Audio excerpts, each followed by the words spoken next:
մինչ այս կներկայացնենք երկի հյուրին, Երևանում է, Հայաստանում է Ռուդոլֆ Բարսիկյան, ով բնակվում է Ֆրանսիայում, մեր հայրենակից, նա զբաղվում է գրաֆիկաներով, աբստրակցիայով ու իրական թվային արվեստով, ու այստեղ ունի ցուցադրություն, որի մասին ավելի մանրամասն կպատմի հենց ինքը, արտիստը եւ Ռուդոլֆ Բարսիկյան, բարի լույս, բարի գալուստ Հայաստան եւ Աշխեն Քարտաշյանն է այստեղ թարգմանչուհին, ով կօգնի անցկացնել զրույցը։ Բարի լույս։ Մի անգամից առաջարկում խոսենք դրա մասին, թե ինչը տարավ ձեզ հենց այս ասպարեզ։ Չէ, բայց մի հատ անվանումը որոշենք այս ստեղծագործության այդպես էինք որոշել։ Լավ, մի հատ շատ լավ։ Երաժշտության ինչ անվանում կտայիք։ Compliqué.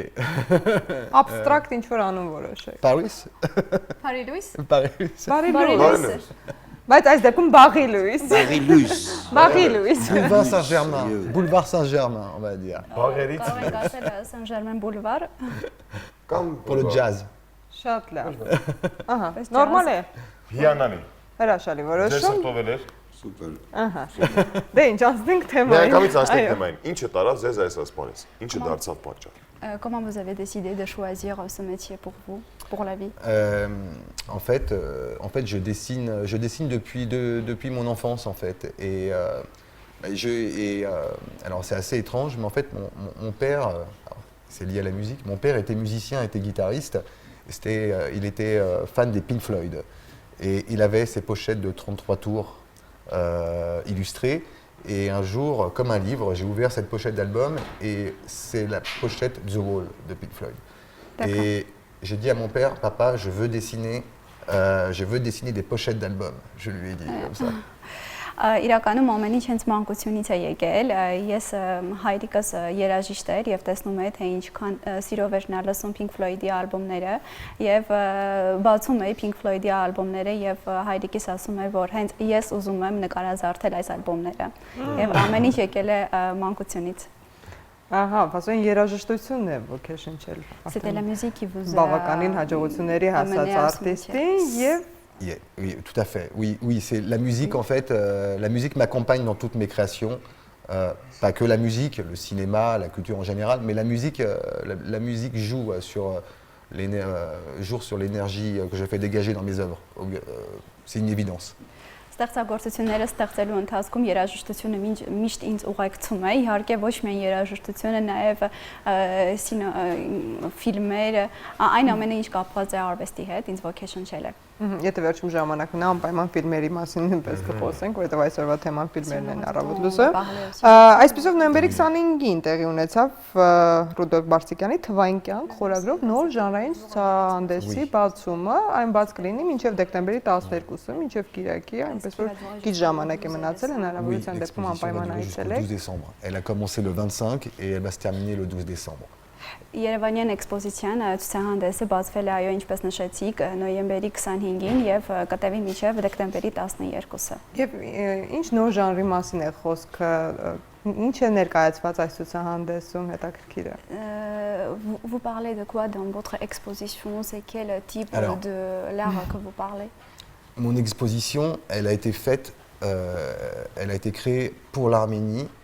Et pour l'espace que le théâtre m'a confié, parce que je travaille avec le théâtre Subdukan, et elle a été conçue parce que j'ai énormément... Vous avez eu l'idée de faire cette exposition? Ouais, cette exposition, et surtout, les pièces que j'ai en général sont très grandes et fragiles. Je n'ai pas pu amener les pièces de Paris en Arménie, à Yerevan, donc j'ai dû concevoir, ça a été la difficulté, c'était un peu le défi. J'ai dû concevoir cette exposition sur mesure pour l'Arménie, pour Yerevan. Ես ունեմ շատ առարկայական աշխատանքներ հենց Փարիզում, բայց քանի որ խնդիրներ կան Փարիզից տեղափոխել այդ բոլոր առարկայական ցուցանմուշները Հայաստանում մենք կատարեցինք էքսպոզիցիան այլ մեթոդներով, ինչպես տեսնում եք էկրաններին, սրանք Փարիզի ցուցանմուշներն են։ Եվ համագործակցումը եղել է Սունդուկյանի անվան թատրոնի հետ, այսինքն ցուցադրությունը հենց այնտեղ է այս պահին։ Եվ մուտքը ազատ է, բոլորը կարող են այցելել։ L'entrée est libre, tout le monde peut y aller. Oui, l'entrée est libre. Oui. Մուտքը ազատ է։ Ամիսներ առաջ, թե եթե չեմ սխալվում, 1 ամիս առաջ Փարիզում եղավ նույնպես ցուցահանդես։ Ինչ ցուցահանդես է, այսինքն այս նույն ցուցահանդեսը այնտեղ կայացավ եւ եկավ Հայաստան։ Եթե այո, ապա այդ ցուցահանդեսի մասին մի քիչ խոսենք, ինչ Si հաջողություն je ne me trompe գրանցեց։ pas, vous avez eu la même exposition à Paris, c'était quelques mois avant. Est-ce que vous pouvez parler de votre exposition à Paris? C'était la même exposition ou vous avez juste changé l'idée Non, c'était... Pourriez-vous parler un petit peu de l'exposition de Paris? L'exposition de Paris, c'est... l'exposition de Paris, je suis en France, donc j'ai plus de facilité, donc je peux exposer plus d'éléments. Ce sont des espaces, différents. Yerevan, voilà, mais Yerevan, je m'adapte. En fait, j'ai ramené le digital. Il était facile pour moi, vous voyez l'écran, il était facile pour moi d'amener du digital et je trouvais intéressant d'amener de l'œuvre digitale à Yerevan. Et j'ai aussi j'ai des sculptures qui sont, c'est assez étrange, mais j'ai des sculptures qui sont liées à Paris, à ces images, et des sculptures qui sont à Yerevan liées à ces images. Donc tout ça, voilà, tout ça est un peu en circuit, en vase communicant, on dit, mais en circuit qui tourne de façon cyclique. Mes œuvres, en fait, tu peux dire, sont toutes connectées.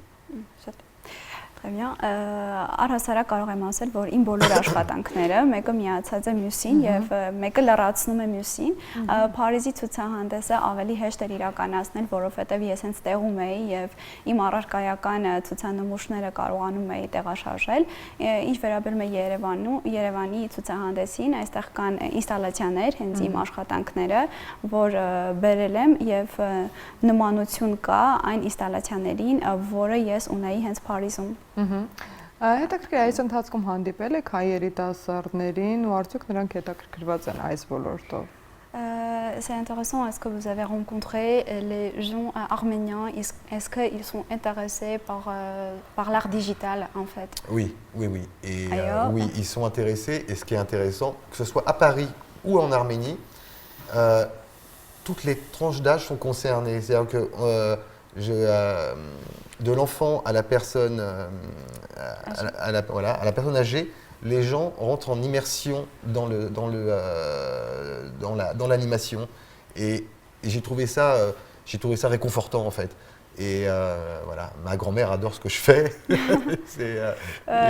Այո, ես գտնում եմ, որ հայ երիտասարդները իրոք սիրել են իմ աշխատանքները եւ հետաքրքրված են իմ աշխատանքներով, իսկ ինչն է ավելի շատ հետաքրքիր, որ մանուկ հասակից մինչև մեծահասակներ գտնում են հետաքրքրություն իմ աշխատանքների մեջ, անիմացիաների միջոցով։ Կարող եմ ձեզ ասել, որ տատիկս պաշտում է իմ աշխատանքները։ Non, c'est vrai que une sorte de connexion j'ai créé une sorte de connexion entre Yerevan et Paris via les œuvres d'art et les œuvres digitales et ça fonctionne bien. Je suis étonné du fonctionnement même. Je suis même étonné, on pourrait dire. Երևանի ցուցահանդեսը եւ Փարիզի ցուցահանդեսը միացված են, կարելի է ասել, որ նրանք լրացնում են մեկը մյուսին եւ այդ լրացումը նույնիսկ ինձ է զարմացրել։ Իսկապես շատ առանձնահատուկ է թվային արվեստը, ամոթալիր։ Շատ, ես մեծ սիրահար չեմ, բայց համենայն դեպս երեք երբ որ ծանոթանում եմ ձեր ստեղծագործություններին, ինձ բավականին տենց գրավիչ տված։ Առաջարկում, այո, շատ տպավորված էի ու առաջարկում խոսենք նաև գրքի մասին, թե այս ինչ գրքով եք եկել, ինչի մասին է այս գիրքը։ Այստեղ եւս Ռուդոլֆի աշխատանքներից կան։ Այսինքն մեծ մասը մենք արդեն էկրանով էլ տեսանք, կարծում կարիք չկա։ Je vais parler de mon parcours. D'accord. Նախ եւ առաջ խոսեմ իմ անցած ուղու մասին, հա, ճանապարհի մասին, ինչպեսի ճանապարհ եմ ես ունեցել։ Je comprends tout à fait ce que vous ressentez. J'ai une formation académique à la base. J'ai fait une école d'art académique, les arts décoratifs de Paris. Կարող եմ հասկանալ ինչ եք դուք զգում, երբ տեսնում եք անիմացիաները, երբ ինչ որ բան ընկալելի չէ ձեր համար։ Ես ակադեմիական կրթություն եմ ստացել այդ ասպարեզում։ Et ensuite, je me suis orienté, j'ai voulu m'orienter dans la vie professionnelle assez rapidement et j'ai fait une école qui m'a appris les outils numériques. Այնուհետև ես որոշեցի խորացնել իմ մասնագիտությունը ավելի պրոֆեսիոնալ մակարդակով եւ օգտագործել համակարգչային գործիքները, որպեսզի ստեղծեմ այն, ինչ ունեմ այսօր։ Et je suis un grand amateur de peinture, j'aime la peinture, mais j'ai eu une de mes professeurs, on va dire une de mes mentors, m'a orienté vers les outils numériques, quelque chose qu'au début je rejetais. Ես շատ էի սիրում նկարչությունը առհասարակ, շատ մեծ սիրահար եմ նկարչության արվեստին եւ իմ դասախոսներից մեկը ինձ ուղղորդեց հենց այս թվային արվեստը, որը այսօր ունեմ։ Et c'est en découvrant cet outil que j'ai découvert un univers vierge. Եվ այդ համակարգչային գործիքների միջոցով ես կարողացա բացահայտել ինչ որ մի ուրիշ աշխարհ, կուսական աշխարհ կարող ենք ասել, et qui offre des multiples possibilités en création. Voilà. Եվ որը հնարավորություն է տալիս ստեղծագործելու բազմաթիվ ուղիներ։ Շատ հետաքրքիր է։ Ճանապարհի ընթացքում նույնիսկ եթե չեմ սխալվում, բավականին հայտնի ստեղծագործների եւ արվեստի ներկայացուցիչների հետ հանդիպեցիք, որոնք որ նաեւ ձեզ համար մեծ avec les gens qu'ils étaient connus non académiques mais ils étaient bien connus. Oui, bien sûr, j'ai eu comme professeur en dessin expérimental Stéphane Calais. Stéphane Calais est un grand artiste français, artiste contemporain, conceptuel. Non académique, mais oui, connu. Ouais, voilà, oui, très connu, connu en France, mais mondialement même. Et aussi des illustrateurs. Des illustrateurs, et ça c'est assez drôle. Par exemple, un illustrateur qui s'appelle Rocco. Et Rocco est un illustrateur qui ne travaille qu'en numérique et qui utilise le même logiciel que moi, qui est un logiciel de dessin vectoriel. Tout mon travail est lié, en fait, c'est ça que je n'ai pas précisé. Ouais, vas-y. Pardon. excuse-moi. Իմ ակադեմիական ճանապարհին ես շատ հայտնի մարդկանց եմ հանդիպել, ինչպես նշեցի, հանդիպել եմ Ստեֆան Կալե։ Ստեֆան Կալեին, որը կարելի է ասել, որ Ֆրանսիայում շատ հայտնի է եւ ժամանակակից արվեստում ոչ ակադեմիկ, կարող ենք ասել, բայց մեծ ճանաչում ունի, ինչպես նաեւ տարբեր ամսագրերի տարբեր նախշազարդողներին, ինչպիսիք է Ռոկոն, որը Լիբերաշն ամսագրի լուսանկարիչներից է։ Oui, je peux continuer. Եվ քանի որ շատ քիչ ժամանակ է մնացել, բայց իսկապես շատ հետաքրքիր է, արխիվում սպասում են նոր ցուցադրություններ Հայաստանում եւ եթե չեմ սխալվում, նաեւ հայկական մոտիվներով ու հայկական քարերից աշխատանքներ կան ներգրաված ցուցադրություններում։ Comme on n'a pas beaucoup de temps, արտիստը մեկ անգամ խոստովանել է, որ առաջին հայացքից է սիրահարվել Հայաստանին եւ պատրաստվում է սովորել հայերեն, ուզում ենք մեր հաջորդ զրույցի ընթացքում հենց հայերեն կանցկացնել։ Ժամանակ կշահենք։ Alors pour l'exposition à Yerevan, je me suis dit qu'il était intéressant de créer des œuvres en Arménie et j'ai donc rencontré, en réfléchissant, je me suis dit que les tailleurs de pierre pouvaient nous apporter, liés à la technologie moderne, pouvaient nous apporter, je pense qu'il y avait une collaboration à faire avec les tailleurs de pierre, les tailleurs de Ratchkar. Voilà. Et vas-y, je te laisse traduire. Երևանյան ցուցահանդեսի ժամանակ ես մտածում էի, որ կարելի էր ցուցահանդեսին ուղեկցել նաև քարտաշների աշխատանքները, այսինքն հենց նրանց աշխատանքներն են, որ լրացրել են իմ էքսպոզիցիաները, այսինքն իմ երևանյան ցուցահանդեսը։ Et c'est un mélange de tradition, on peut dire, et de modernité. Եվ դա մեր մշակույթի, մեր ավանդույթների, ինչպես նաև ժամանակակիցի խառնուրդն է կարող ենք ասել։ Եվ երբ սպասենք ձեզ հաջորդ անգամ այստեղ։ Et quand on va vous attendre à la prochaine fois en Arménie? Oui, très bientôt, le plus rapidement possible. Շուտով, որքան հնարավոր է շուտով։ Շատ լավ, շնորհակալ Շատ լավ, ենք ձեզ։ շնորհակալություն, շնորհակալություն որ դուք merci à հաղորդել vous et je suis très honoré par cette invitation. Merci beaucoup.